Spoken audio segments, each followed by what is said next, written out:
No vídeo de hoje, vamos fazer um resumo dos principais indicadores da Eletrobras, compará-los com de outras empresas do setor elétrico e ver seus pontos positivos e negativos. E no final, irei comentar minha opinião, não é uma indicação, mas é uma opinião, e que eu estarei fazendo em relação ao processo de privatização da empresa. Se o vídeo te ajudar em seus estudos sobre a Eletrobras, fique à vontade para curtir e compartilhar. E se por acaso não for inscrito, também fique à vontade para se inscrever no canal.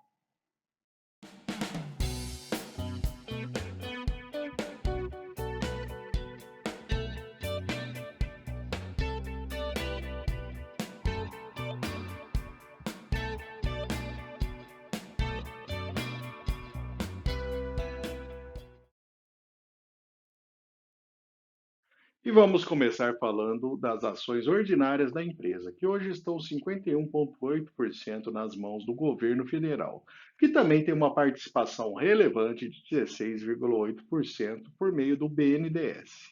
Esse controle será posto à venda e veja bem, o governo federal irá manter uma parcela relevante da empresa ainda, cerca de 30%.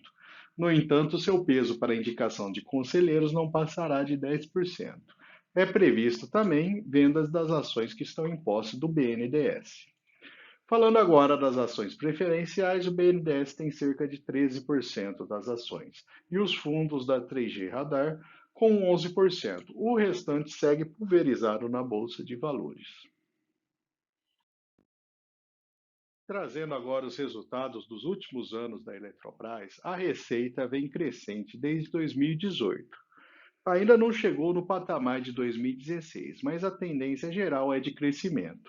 O EBITDA e o lucro líquido têm apresentado um certo patamar de estabilidade ao longo desses anos, como podemos ver no gráfico. Percebemos que em 2017 foi um ano ruim, pois a empresa inclusive registrou prejuízo e queda forte no seu EBITDA. Agora, abrindo um pouco mais o olhar, nos últimos primeiros trimestres dos anos, vemos a receita crescente, como havíamos visto nos resultados anuais, e o lucro crescente a partir de um resultado pior em 2020, com o início da pandemia. Nesta visão, temos a contribuição para os resultados da empresa, que é 58% proveniente da área de transmissão de energia elétrica e 42% da área de geração. Um pouco mais para frente, a gente vai comparar esses resultados para termos uma ideia do tamanho da Eletrobras, que consegue ser muito maior do que outras empresas dedicadas somente a uma área ou outra. Nesse gráfico, temos o histórico de lucro por ação da empresa. Vários anos foram registrados prejuízos, como podemos perceber. Mas nos últimos anos, com os resultados melhores, a gente percebe um crescente dividend yield da empresa, pela linha vermelha que a gente observa no gráfico. Agora temos uma visão da dívida da empresa. Tanto a dívida bruta quanto a dívida líquida reduziram nos últimos anos. A alavancagem da empresa está em 1,5 aproximadamente. Nessa tabela, temos detalhada a composição da dívida, em que cerca de um quinto da dívida, um total de 8,2 bilhões, é em curto prazo. Mas, como a própria empresa coloca, há reforço de caixa previsto com a captação de Furnas e a venda da CE Transmissão, que totalizaram 3,6 bilhões somente para serem recebidos no mês de abril. Já o valor patrimonial da empresa tem sido crescente, como podemos ver no gráfico, o que não deixa de ser uma boa notícia para o investidor. Agora vamos avaliar os indicadores da empresa. A relação PL esteve em um patamar mais baixo no passado, em torno de 5 aproximadamente. Mas com as notícias sobre a privatização, idas e vindas do processo, essa relação passou de 12 e hoje está próxima a 10. Agora vamos comparar a Eletrobras com outras empresas da área de energia elétrica. Vamos começar pelo PL. Nesse quesito, temos diversas empresas do ramo com indicador mais baixo que a Eletrobras. O mesmo se aplica à relação PSR, que é Price for Sales Ratio. Quando comparamos preço por EBIT, pelo menos metade da seleção da empresa está com indicador mais baixo. A Eletrobras somente aparece com o indicador mais interessante quando olhamos a relação preço por valor patrimonial, uma vez que o patrimônio líquido da empresa é realmente gigantesco. Falando de margem EBIT, a empresa perde somente para a Engie e apresenta a maior margem líquida dessa lista. O ROI da Eletrobras é o mais baixo do grupo. A conclusão dessa comparação é que a empresa, de fato, tem bons resultados recentes, boas margens, mas está num patamar de preço mais alto do que as outras empresas de energia, como, por exemplo, CEMIG, Equatorial e Neoenergia. Portanto, a empresa em si ela é boa, mas o preço aparenta estar um pouco acima do que se compara com outras empresas da área. Possivelmente por conta da valorização que a gente observou aí recentemente por conta da tramitação do próprio processo de privatização. E ajudando um pouco essa visão, no gráfico de valor da ação negociada, a gente viu que a empresa já foi negociada a patamares bem menores, mas com o andamento do processo de privatização, o patamar de negociação da ação passou a ser outro.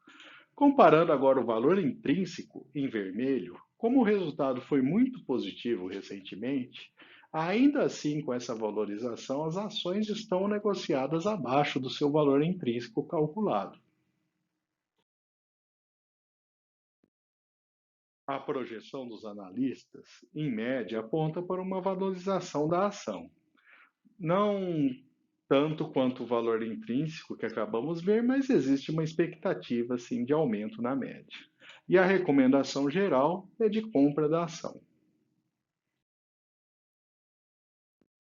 Agora que já falamos dos resultados e os valores das ações, vamos entender um pouco o que é a Eletrobras e qual o seu tamanho dentro do sistema elétrico brasileiro.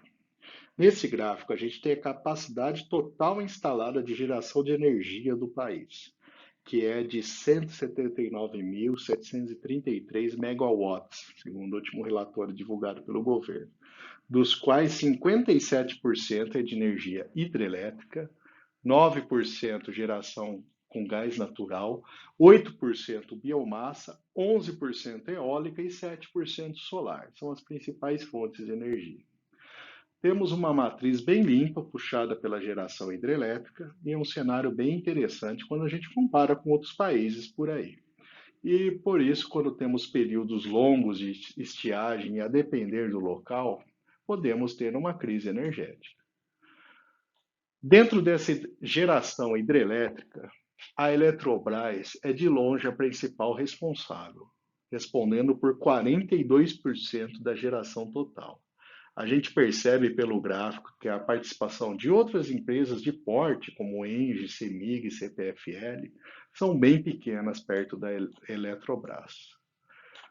A energia nuclear, que é tida por alguns como solução para o futuro da energia limpa, e inclusive alguns países europeus estão retomando seus planos de energia nuclear com a falta de gás russo nesse momento. O Brasil, a gente possui duas usinas nucleares, Angra 1 e Angra 2, ambas pertencentes à Eletronuclear, que pertence à Eletrobras, ou seja, 100% da geração nuclear do Brasil é da Eletrobras. Deve ser observado que tanto a Eletronuclear quanto a Itaipu terão mudanças societárias de forma que o controle da empresa continue com a decisão pela União e a Eletrobras siga com ações preferenciais dessas empresas. No caso da Eletronuclear, há uma restrição de constituição que mantém o controle desse tipo de usina com a União. E no caso de Itaipu, como se trata de uma empresa binacional, brasileira e paraguaia, depende de um acerto entre os governos dos dois países. E mesmo na geração eólica, que não é a principal fonte da Eletrobras, a empresa tem uma participação relevante de cerca de 3% do total da energia gerada no país. Além da geração, a gente tem a transmissão. Esse gráfico é muito interessante, pois podemos comparar o tamanho das linhas da Eletrobras com as duas empresas da área de transmissão, queridinhas do mercado, inclusive, Em azul escuro temos a Eletrobras, em vermelho a Transmissão Paulista, e em azul claro a Taesa. Com 45% do total, a Eletrobras equivale praticamente a 4 transmissões paulistas ou equivalente a 6 Taesas. É um porte impressionante. E ao final do vídeo eu deixarei o link de análise de alguma dessas empresas que a gente já fez aqui no canal, que possam interessar para vocês.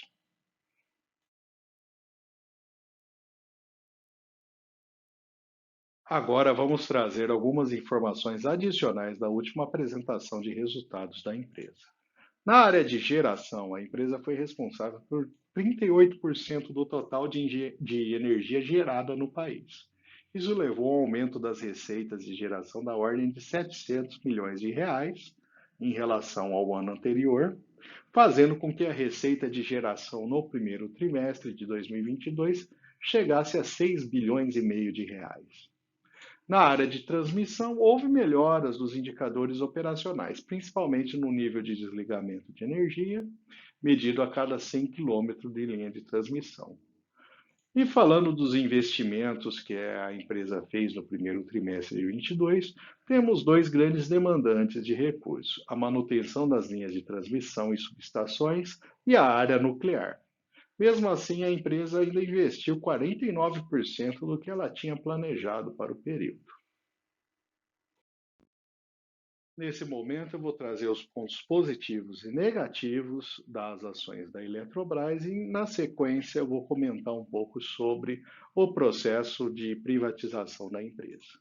Do lado positivo, a gente entende que a privatização da empresa pode destravar valor, ou seja, o fato de ela não ser uma empresa subordinada ao governo, né, com o governo atuante, pode permitir que ela seja mais ágil, vai permitir, por exemplo, melhor enquadramento do quadro de funcionários, processos de aquisição que não precisam mais, eventualmente, seguir as leis de licitação do governo federal.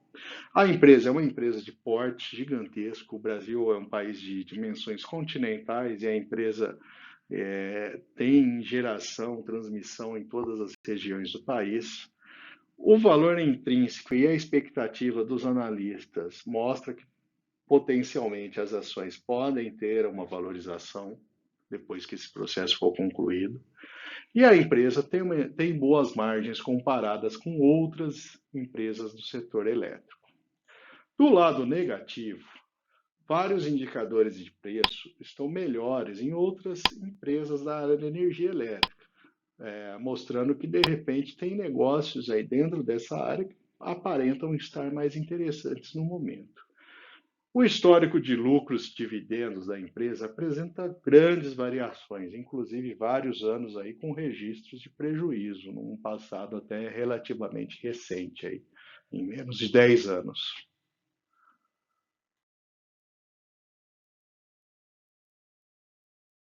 E agora, por fim, eu vou comentar a respeito da capitalização da empresa, lembrando que isso não é nenhuma recomendação de compra ou de não participação, são informações adicionais que vou contar o que estou considerando e servem de estudo aí para você, baseado na sua análise, decidir a melhor saída, né, junto com a opinião de diversas outras pessoas também.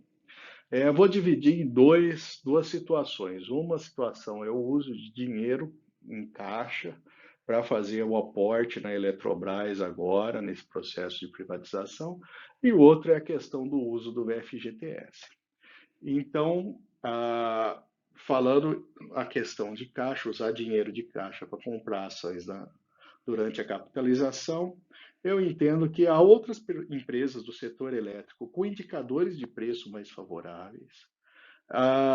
Existe sempre um risco político, né? Eleições estão próximas e, eventualmente, a gente já tem alguns candidatos até ameaçando ali de judicializar o processo.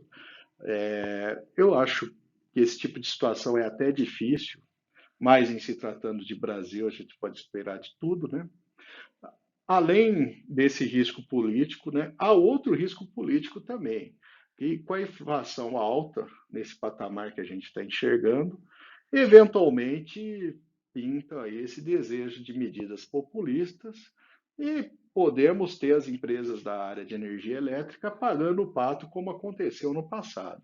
Então, por conta disso, o dinheiro de investimento em caixa e tal, eu não pretendo usar para compra de Eletrobras. Agora, tem a outra opção que é usar até 50% do FGTS para fazer a aquisição das ações. E aí tem uma situação diferente. O rendimento do dinheiro do FGTS ele é muito baixo, perde até para a poupança. E é um dinheiro que fica bloqueado e só pode ser usado em situações específicas ali. Então não é um dinheiro que você poderia usar imediatamente para fazer compra de outro tipo de ação. A Eletrobras é uma empresa de grande porte e deve se tornar mais eficiente sem o peso de ser estatal, ou seja, o fato, só algumas questões, algumas mudanças assim, de você favorecer a meritocracia um pouco mais, de você ter aquisições mais rápidas, por não precisar ter todas aquelas etapas de um processo de uma empresa estatal. Isso deve trazer maior agilidade e maior ganho para a empresa. Não estou dizendo que os processos são totalmente lentos ou não existe meritocracia, mas a tendência é a empresa seguir nesse rumo aí, já que o caminho adotado está sendo esse aí de ela se tornar uma full corporation. E o dinheiro também deverá ficar um ano nesse fundo de privatização até poder ser resgatado. Então, quem for usar essa opção tem que estar ciente disso e ciente que o investimento em ações também é um investimento de longo prazo. Então, como eu não tenho uma expectativa, tem um valor relativamente mais baixo, não tenho expectativa de uso tão breve desse valor do FGTS, pretendo sim usar uma parcela ali de 50% para fazer um investimento da Eletrobras, pensando num ganho futuro ali e render muito mais do que ele está rendendo, possivelmente com, ficando vários anos ali atrelado a essa correção do FGTS. Então, essa é a minha opinião sobre a privatização. Acho que cada um deve fazer a sua avaliação específica e considerar esse tipo de questão. Se você pretende ter um uso breve, por exemplo, no FGTS, de repente não vale a pena, mas se você tem um horizonte mais longo, e pode ser uma opção de aderir a esse processo e trazer um rendimento interessante para esse dinheiro aí que fica bloqueado e tenha um uso específico. E vou deixar aqui o link do nosso playlist de outras análises de ações feitas no canal. Sinta-se à vontade de buscar a ação de sua preferência e, se a informação lhe for útil, compartilhe e se inscreva no canal.